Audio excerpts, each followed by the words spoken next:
Awesome. All right, welcome everyone. So where we're picking up today is the very, very bottom paragraph of page 66. And we're right in the middle of step 4 and looking at our resentments. Now, last week, when we were kind of coming to the close of the study, we were talking about that line. The wrongdoings of others, fancied or real, had the power to actually kill. And last week, we were talking quite a lot about those real resentments. What we're going to find this week is that many of our resentments are fancied. What that means is I set the ball rolling, I caused them, I made it happen, I'm the problem. I think there's a song that's like, hey, I'm the problem, it's me. That song, music. But there are some where we have no part, things that have, for example, things that happened to us as a child. And I'm not going to go as in depth as we did last week because we really spoke about that last week. But just for those that are joining for this first time, what I want you to know is when we're looking at those things like childhood trauma, we still have to do the course of action. We've got to pray. We got to do that sort of work. But where we're looking for is after. What did I do after? Not before. I didn't do anything to set the ball rolling, nothing like that. So did I drink at it? Did I use drugs at it? Did I not seek help for that? Did I re-victimize myself? Did I use it as a reason to hurt others? That sort of thing. That's where we're looking at. So I just wanted to touch on that just a little bit.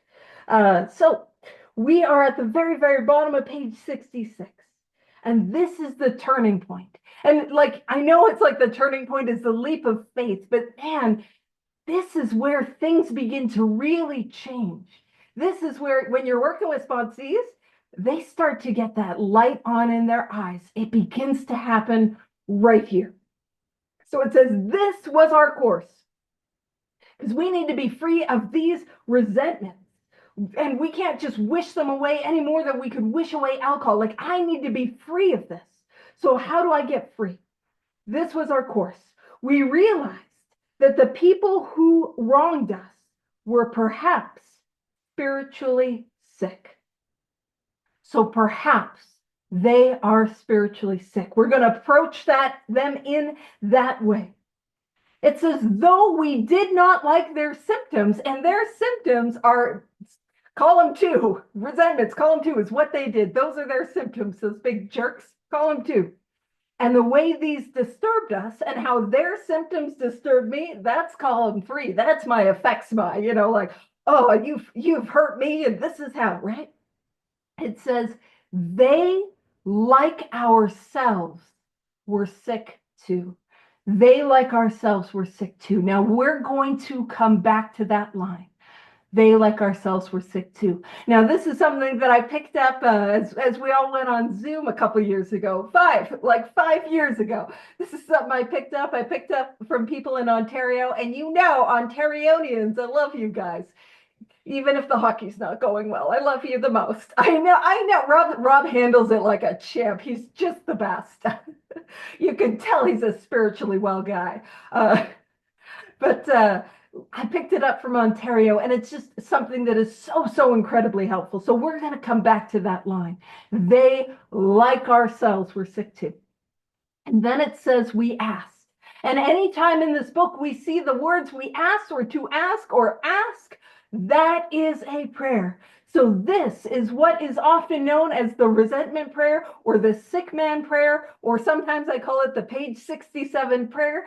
And I do that not to be pedantic, but just if I call it anything else, it's always, what page is that on? And I'm just trying to save myself a little bit of work. So that's what I call it.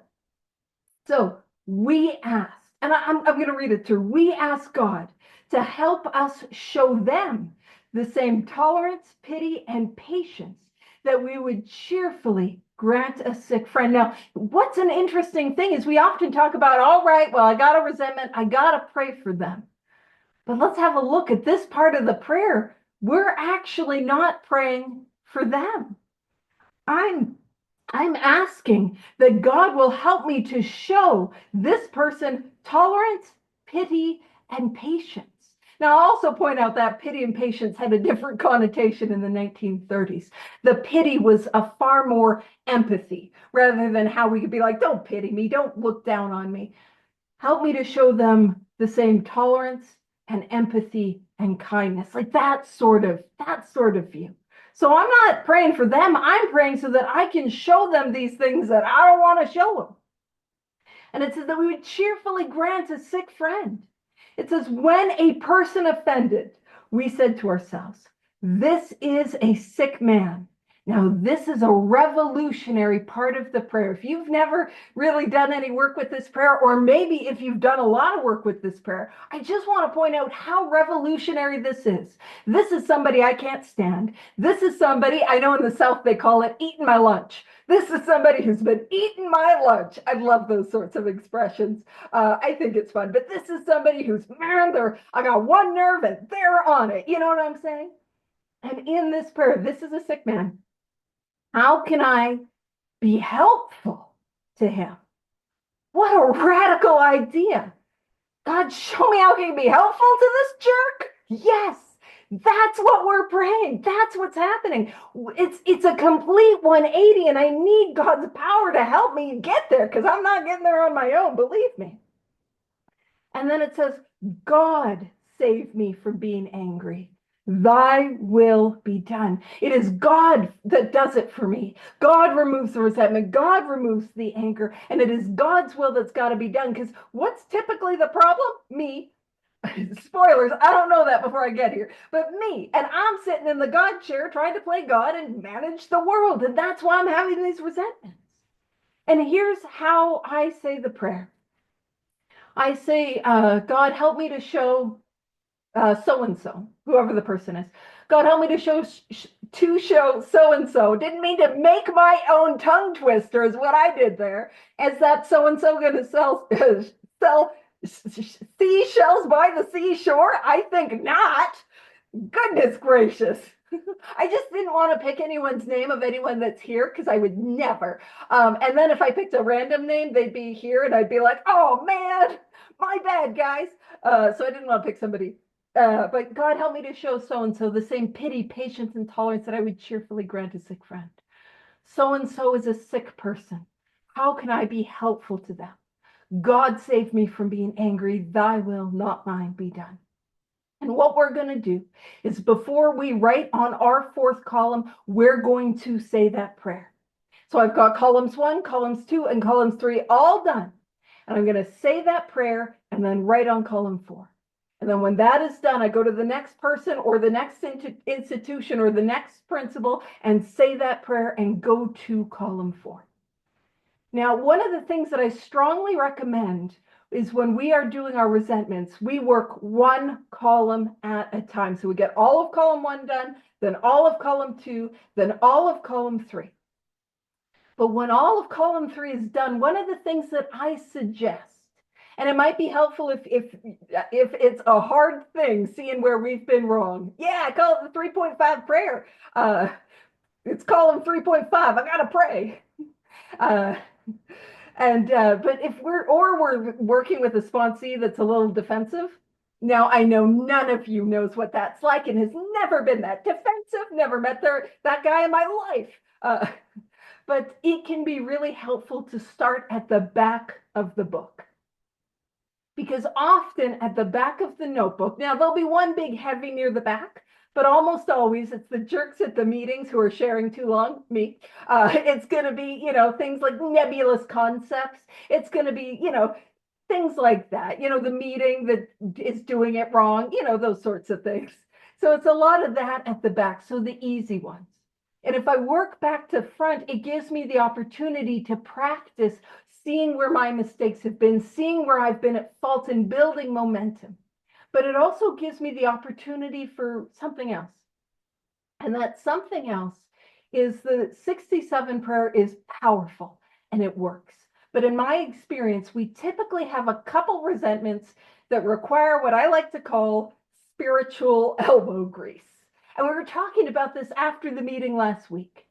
So there are certain resentments. And we know they are the full house. They're right at the front. It is, and we just, Oh yeah, but that's how we feel, right? And I need that spiritual elbow grease. And so last week we were talking about different ways in which we can build that spiritual elbow grease. Now, one of the ways in which I can build that loosen it up and begin to cultivate that new way of seeing around it is to utilize the prayer and the directions on page 552. So if you want to bounce around with me, Rob knew what was coming. He had that prepped. Let's pop over to page 552. And it's the story of this woman, and she's got a resentment towards her mother, and it is one of those resentments that is just eating her up. And she knows that if she doesn't get free of it, she's going to drink again. And so she's donating some magazines, and she sees a feature article in one of the magazines. And from what I've researched, Rob is always here to correct me, so he'll be the authority on this. It was Liberty Magazine, and the article was by Norman Vincent Peale. Somebody let me know if that's true. It'll be Rob's now looking it up. Thank you. Or he's looking skeptically. Am I right? Am I wrong? Stay tuned. We'll find out. And when we're looking at my inventory, I'm always wrong. So let's dive in. So she sees this magazine. It's got this word resentment, and it's by noted clergyman. So it says, he said in effect, if you have a resentment you want to be free of, if you will pray for the person or the thing that you resent, and I want to emphasize this, you will be free. That's what I'm after. I am after freedom. I need freedom. So if I will pray for the person or the thing that I resent, what will come of it? Freedom. I will be free. If you will ask, oh, nice. Maureen's giving me the green check mark on that one. Woo! Thank you. If you will ask in prayer for everything you want for yourself to be given to them, I'm going to emphasize, you will be free. So I always want to stop, and I always want to ask myself, what do I want? Do I want peace? Do I want sobriety? Do I want freedom? Do I want, and I don't, to be honest with you, I don't care if it's superficial. Let's say you want a brand new car. I don't know fancy cars, but let's say you want a fancy car. Maybe you want a vacation home. I don't know. I'm like, ooh, that's expensive. But even if it's petty things like a new Xbox, I pray for that for them. Whatever I want, I ask specifically for that for them. And again, I will be free. And it says, ask for their health, their prosperity, their happiness, and you will be free. Bill's, yeah, I'm, Bill's got a funny in the chat. Okay, you will be free. That's the result. And this is how we know that this is a direction meant for people like us. People like us, because it says, even when you don't really want it for them, and your prayers are only words, and you don't mean it, go ahead and do it anyways. And I want you to know that is my sponsorship style. Sponsees will be like, they'll come up to me and like, I don't really want it for them, and my prayers are only words, and I don't mean it. And I will say, that's okay, do it anyway. Take the action anyway. But the actions are what matters, not my intention or my motives or my attitude. If I take the action, I will get well. And here's the other direction. Do it every day for 2 weeks. Every day for 2 weeks. And you will find that you have come to mean it and to want it for them. And you will realize that where you used to feel bitterness and resentment and hatred, you now feel compassionate, understanding, and love. And it will provide that softening. Now, it shouldn't take me 2 weeks to get through that fourth column, but it's a useful practice to do. And she says, it has worked for me then, and it has worked for me many times since. And it will work for me every time I am willing to work it. Sometimes I have to ask first for the willingness, so I can pray for the willingness, and I can do that with any spiritual action. But it too always comes. And because it worked for me, it will work for all of us. As another great man says, the only real freedom a human being can ever know is doing what you ought to do because you want to do it. So the real freedom is doing the right thing because I want to do it. And if you're like, who's that great guy? And it's me. So I'm like, what a handsome fellow that great guy is. It's Chuck Chamberlain, and he's the gentleman that wrote A New Pair of Glasses. And that's the story of his life in Alcoholics Anonymous. And it's always an interesting thing because Chuck C, he could have written his story and called it anything. But it's a new pair of glasses, that idea that how I see the world changes. That's what happens. And that is what begins to happen right where we're at. So let's go back to page 67. So that 552 directions, praying for what I want for myself to be given to them, for their health, their prosperity, their happiness, doing that every day for 2 weeks. That is a way to build that spiritual, like to build that softening, to have some of that spiritual elbow grease for those big, heavy resentments. And now I'm going to tell you about this only so that I actually follow through on it. Because when you have a thing that would just be so easy and like you put it off, I know you guys can't relate to that. You guys are always on top of things all the time. Well, like a month or so ago, I recorded a guided meditation that's based on page 552. And it's based on a loving kindness meditation practice. And I'm going to talk about that. And so what I'm going to do, I'm really just telling you so that I'm held accountable, is I'm going to upload it tomorrow. Nobody made me do that. I did that to myself. Ugh. All right. And it doesn't take long to do. It's already done. I just got to do it. Why am I like this? We will intuitively know how to handle situations that used to baffle us, but that'll happen at step 9. All right. So the other things that I've found incredibly helpful when I've had these big, heavy resentments that I can't get free of is meditation practices. And if none of this resonates with you, that's cool. I'm just sharing some of these extra things for some of these big, heavy ones that, oh, absolutely. Rob's got the details for all the recordings in the chat, but not the recording of the meditation, because somebody has put off uploading it. Me, but it'll be uploaded tomorrow. Nobody made me put this gun to my own head. Do you know what I mean? But I can't let you guys down because I love you. So I created that accountability. Here we are. But there's this meditation practice known as loving kindness. And that can be a really, really helpful tool. And it's where we send these words or even almost affirmations. I know I was like, ugh, affirmations, if you're not a fan, but it's sending essentially those prayers to difficult people. There's another meditation practice that is known as Ho'oponopono. Rob's going to get the spelling, and he's not going to even look it up. He knows it from memory. I'm just kidding. It's the Hawaiian forgiveness meditation. And the thrust of it is going through I love you, I'm sorry. No, I think it's I'm sorry, please forgive me, thank you, I love you, something like that. And I had it perfect last week, but this week we're doing the best we can, and it's a way to move through some of these difficult things. There's also a really useful meditative practice known as Tonglen. And that's where we breathe in the pain and breathe in the suffering. And we almost imagine it like a black smoke or a darkness. And how I visualize it is I imagine the God that lives within the center of my heart transforms that. And I breathe out that light or that white smoke or that love. And I breathe that out to that person. So that can be a helpful practice as well. And again, these are just, feel free to disregard it. If you're like, I don't want to, cool, I'm not going to make you unless you're a sponsee of mine, in which case I will ask you strongly. You ask me for help, and that's a you problem. That's really a lapse in your judgment, but I've found them incredibly helpful when I'm moving through those very difficult resentments, as well as I've had profound experiences. And actually I'll share this experience with you guys.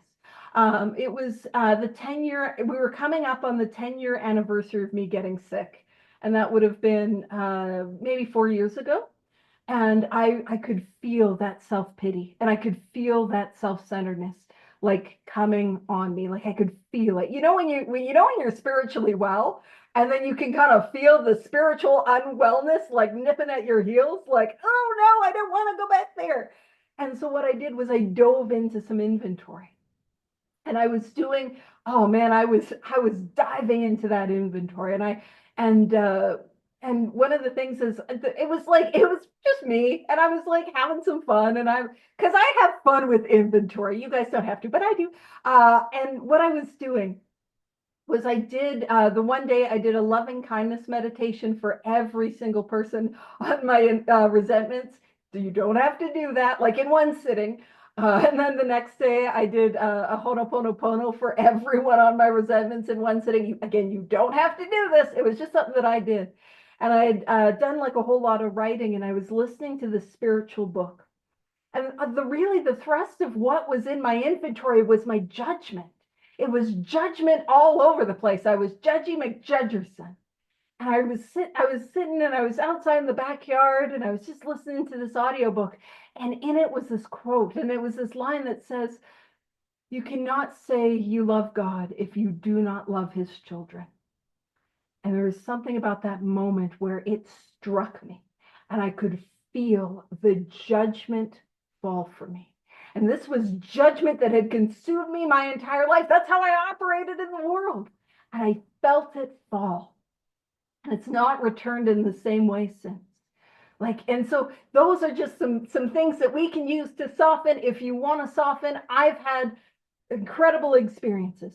But if all I do is pray and all I do is stop there, I'm going to miss the miracle. I'm going to miss the miracle.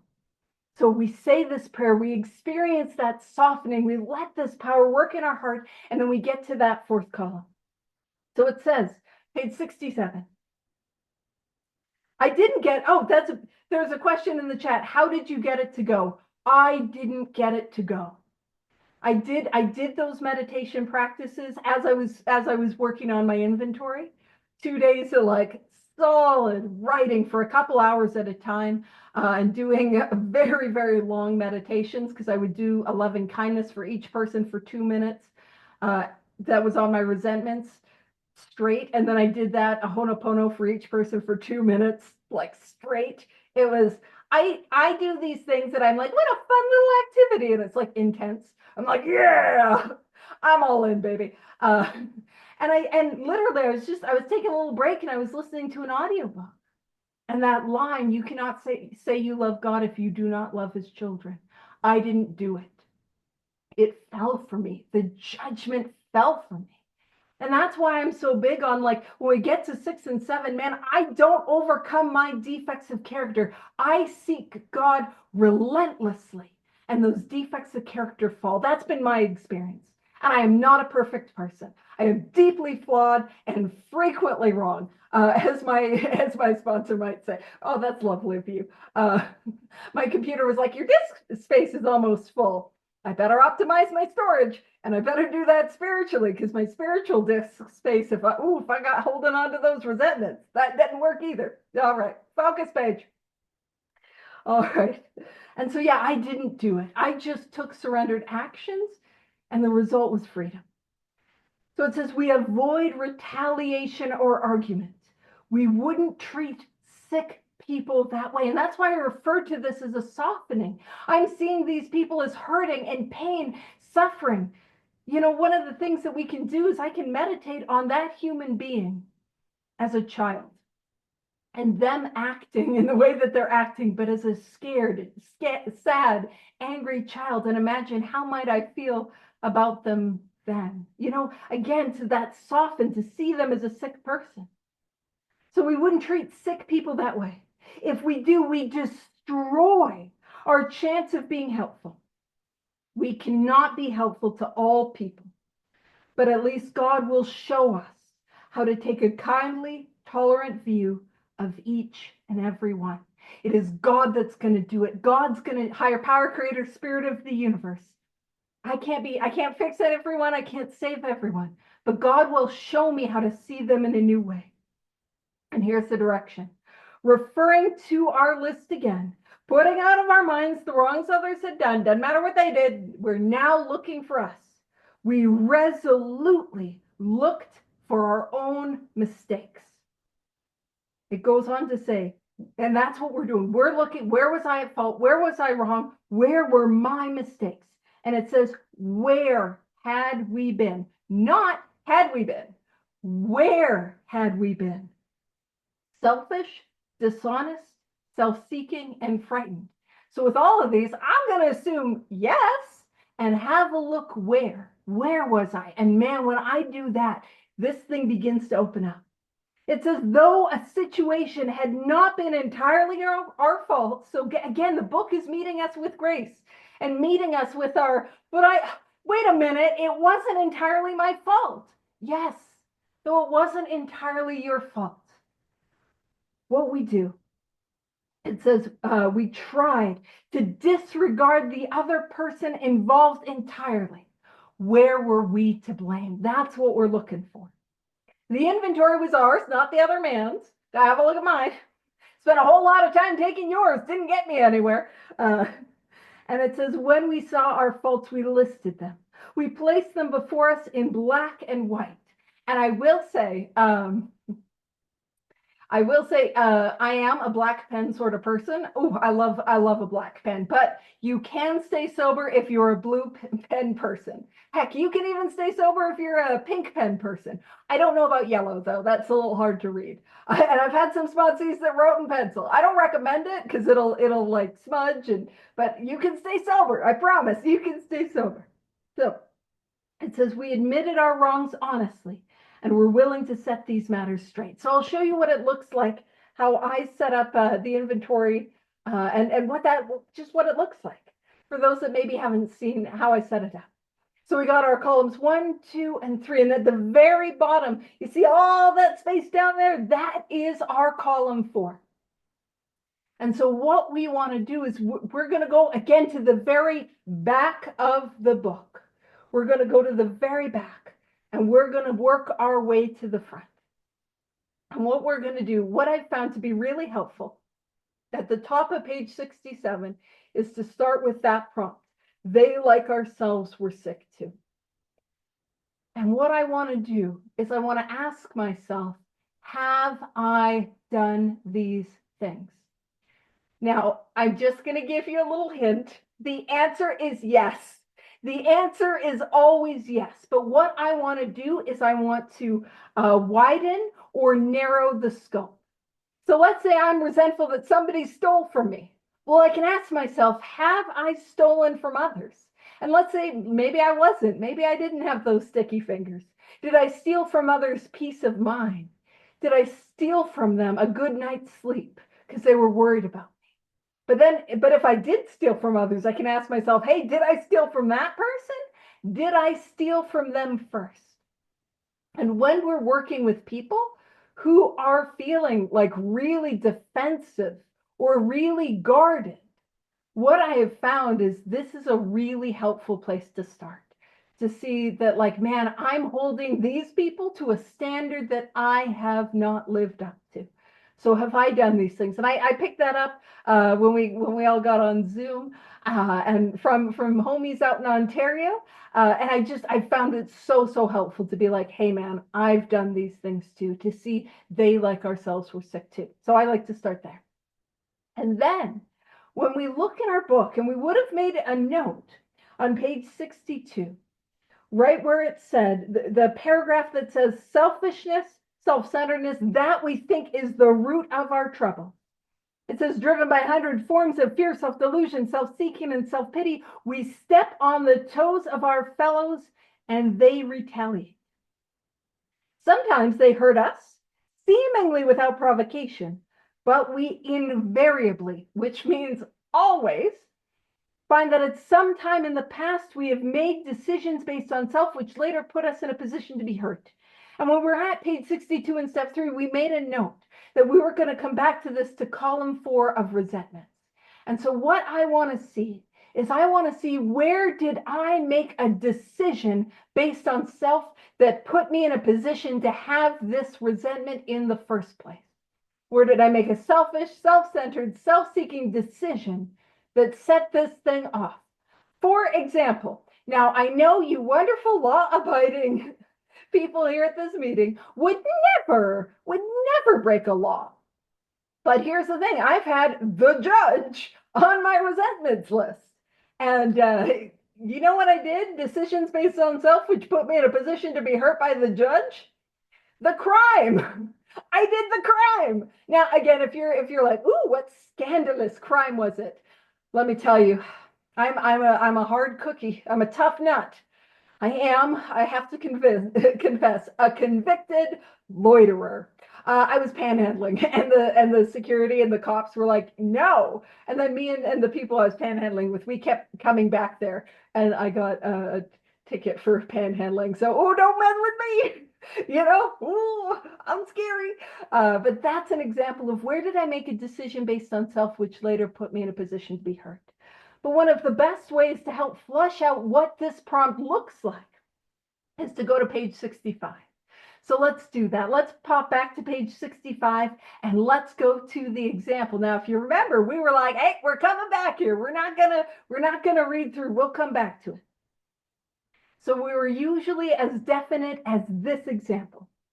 So normally how I would work with people is I would suggest that we start with the wife and work our way up to Mr. Brown.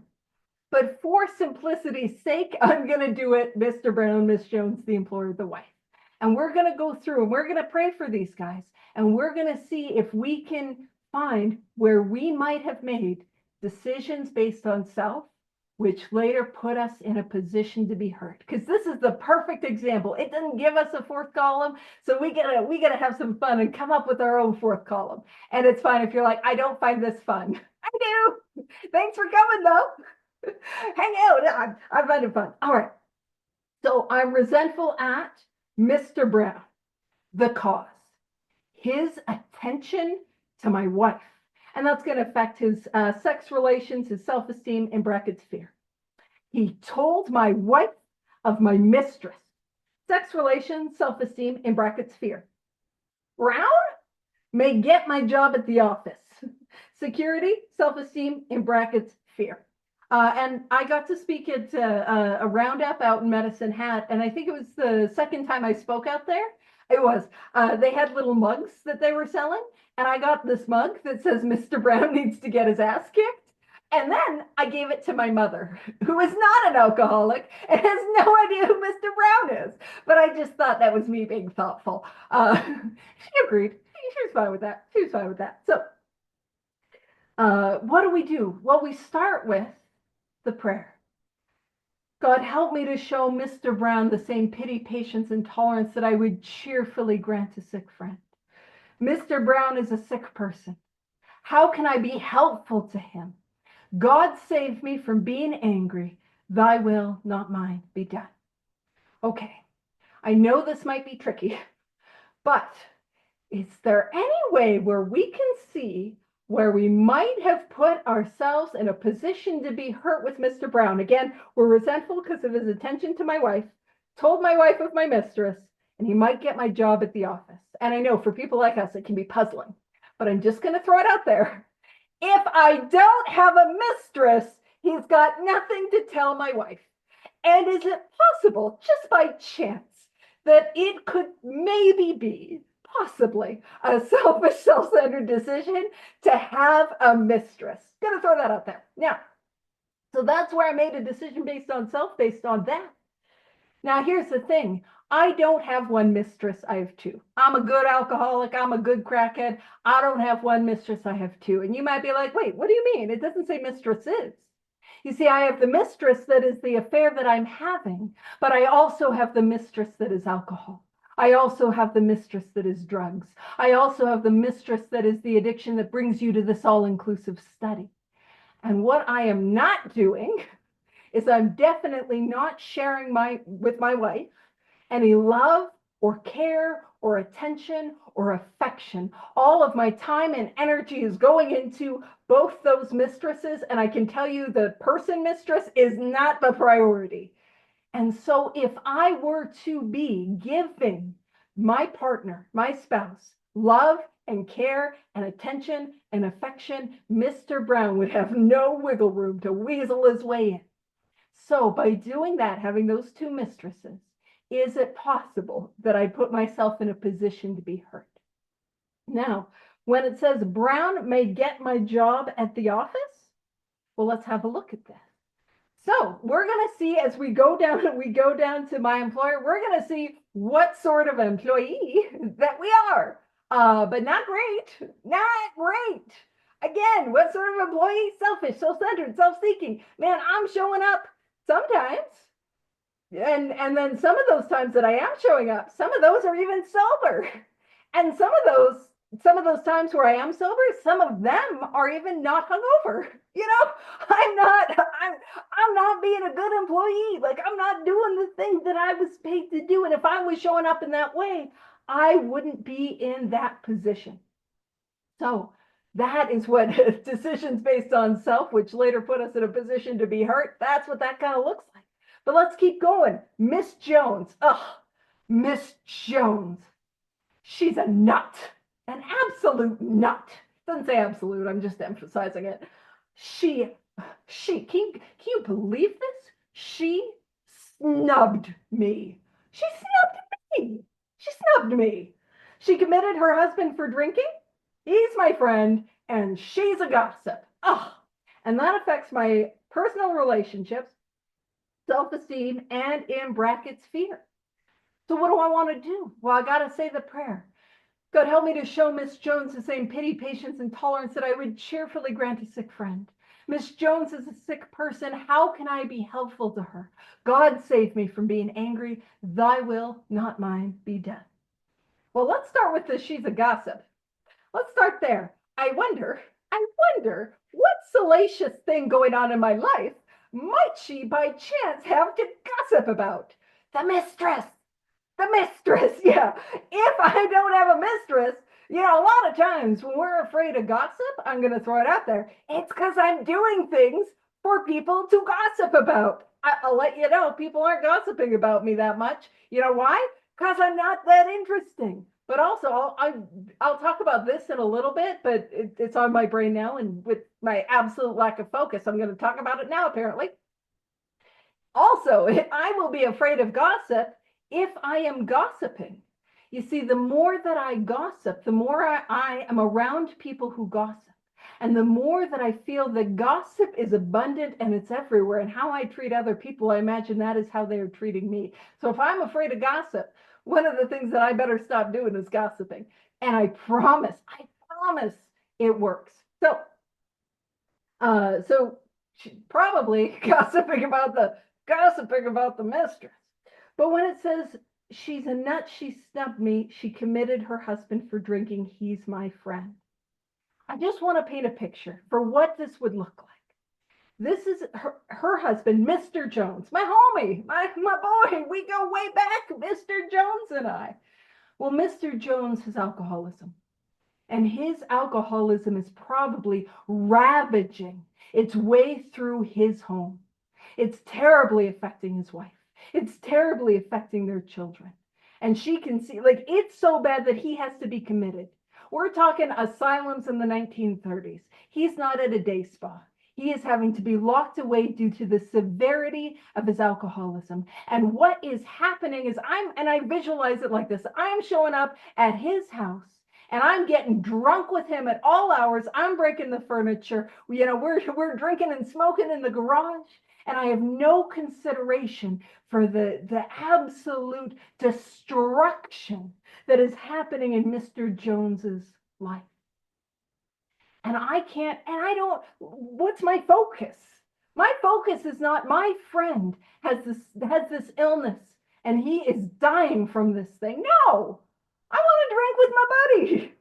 You locked up my buddy. I want to drink with my buddy. And my selfishness put me in a position to have this resentment. Now, when it says she's a nut, she snubbed me. Well, I cannot imagine what she would have to snub me about. And keep in mind, this is the visual I have. You don't have to put this picture in your mind, but I imagine that I'm wobbling, on the street. Like I got a good wobble going. And I'm like, Miss Jones, like obnoxious.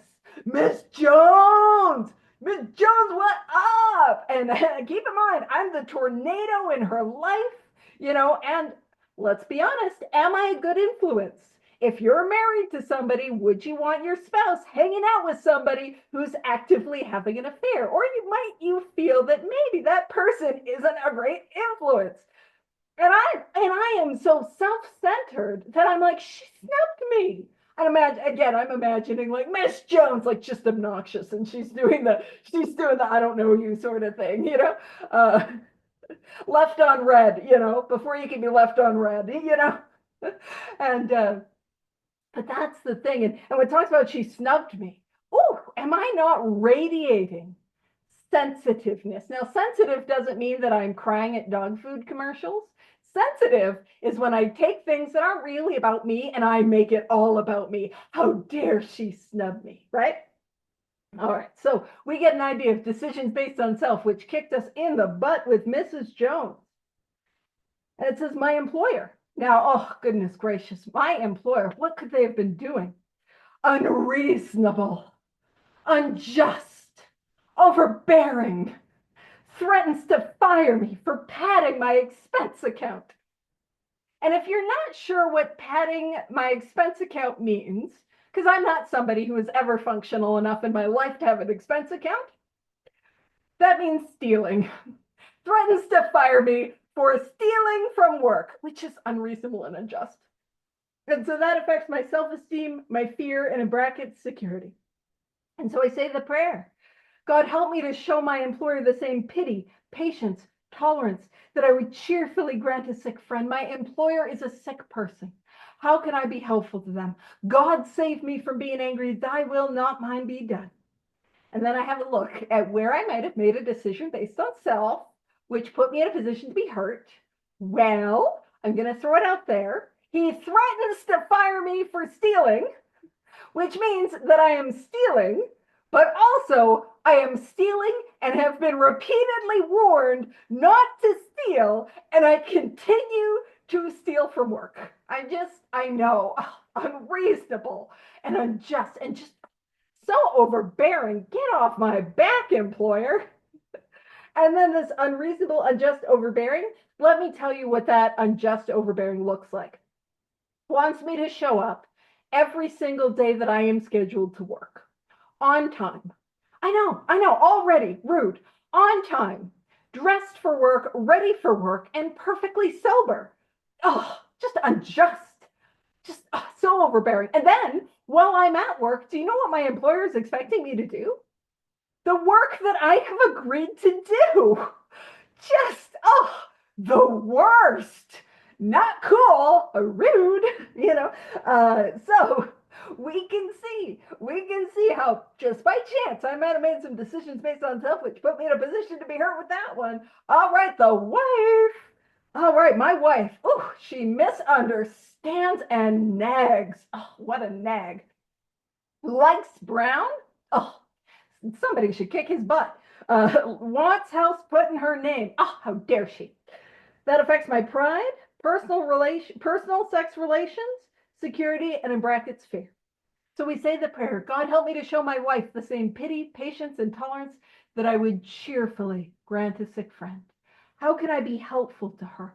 God, save me from being angry. Thy will, not mine, be done. I don't know what she could possibly have to misunderstand and nag about. There's nothing going on. Like what? Yeah, like the mistress? Like me spending all my time drinking with Mr. Jones and being a terror at his house? Not giving her any time or care or love and attention? Also, likes Brown. Again, if I am doing the things that I agreed to, when we get married, I have not been married. That requires paperwork, and I am not functional enough for that. So I was common law. We just, it's common law. All you got to do is just not move out. That's how I did. But it's that idea that like I'm not owning up to the promise that I made, those wedding vows. I'm not doing the things that I said I would do. And if I was doing those things, we wouldn't be in this position. Brown wouldn't have that wiggle room. And then when it says wants house put in her name. Hold on, Scott put something in the chat. Marriage is the only institution I'm glad I'm into today. That is the sweetest thing. Yeah. That's delightful. Oh, just love that. Him and his wife are just lovely as heck. Just the best. All right. So, uh, one of the things is when we go through this book, I actually find it the most helpful to lay aside what our conceptions are of what family and gender roles of the 1930s were, especially when we get in the chapter Two Wives. When we go to Two Wives, we're going to recontextualize that chapter as to those who are as addicted to the alcoholic as the alcoholic is addicted to alcohol. Those who are as bound to the alcoholic, they can't leave. Just like the alcoholic or the addict cannot stay sober. We're going to recontextualize this. But yeah, this is probably the only place in the book where I'm like, hey, let's have a look at what the gender norms of the 1930s looked like. You see, it's the 1930s. She probably cannot get her own job. And if she could have her own job, it would not be in a field where she was able to really support herself, very likely. And she's got a husband who is cheating on her, not spending any time with her, and who is about to get fired from his job. If I am doing the things that I said I would do, fingers crossed, knock on wood, let's see how this goes. Stress. I'm so sweaty. All righty. It's good. It's good. All right. So let's go back and let's have a look. Let's have a look at, hold on. Let's have a look at these sort of, so we have decisions based on self, which later put us in a position to be hurt. And let's have a look at some examples of, okay, I want to look at, have I done these things? I want to look at where did I make a decision based on self, which later put me in a position to be hurt. Then what I want to do is I want to look at where was I selfish, not was I selfish, but assume that I was and look for where. Where was I dishonest? Not was I dishonest. I look for where. Where was I self-seeking? Not was I self-seeking. I look for where and where I was afraid. So some examples of selfish could be things like having unreasonable, unfair, uncommunicated expectations. It could be like me playing God, trying to control the outcome, thinking that I know what's best, me only thinking about what I could get from that situation. It's funny, I'm going so fast, as if going fast would affect the disk space in my computer.